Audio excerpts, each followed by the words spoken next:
क्या मानना, किस तरह के हालात और आगे किस तरह की इंडियन नेशनल लोकदल की सारी बातों का एक ही निचोड़ है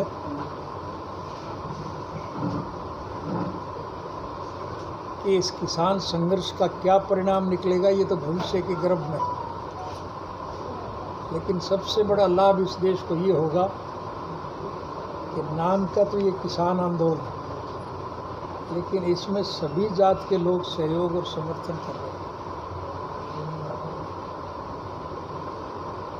सारी जाति के लोग इसमें शामिल है कि नहीं? हाँ जी, सारे शामिल। इसका सबसे बड़ा लाभ तो ये मिलेगा कि जो लोग जात पात का जहर फैला करके हमें आपस में बांटने का काम करते थे, उनके मुंह पर एक करारी चपत पड़ेगी। अब लोगों ने ये प्रमाणित कर दिया कि जाति जन्म से नहीं, जाति कर्म से आती है।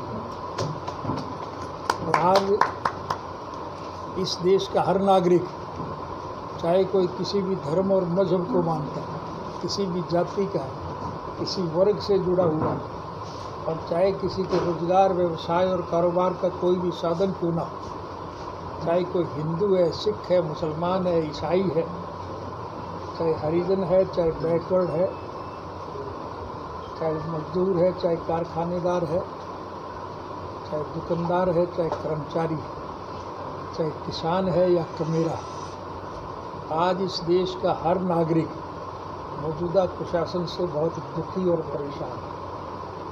इस बढ़ती हुई महंगाई ने आम आदमी का जीना दूभर कर दिया। और सबसे अजीब बात यह है कि जो देश कृषि प्रधान देश विश्व के स्तर पर कहलाता था, आज कृषक की हालत सबसे ज़्यादा दयनीय है। इस सरकार ने किसान को अपने खेत में मजदूर बना के खड़ा कर दिया। अगर प्रभु की कृपा हो जाए, किसान का उत्पादन बढ़ जाए, तो उसका आज कोई खरीदार नहीं। और अगर किसी का माल बिक जाए तो फिर उसके पैसे नहीं मिलते।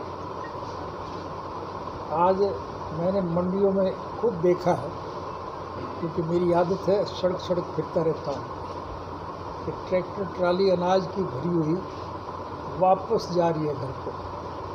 मैंने रोक के पूछा कि तुम वापस क्यों ले जा रहे हो? वो कहने लगे कि क्या करें, कोई खरीदता तो है ही। किसान का उत्पादन किसान मंडी में बेचने के लिए लेके जाए और वो ना बिके, उसे वापस घर लाना हो तो बहुत तकलीफ हो। लेकिन हालात देश के इस किस्म के हो गए, इसलिए आज इस देश का हर नागरिक परेशान है। और उन परेशान नागरिकों की हौसला अफजाई के लिए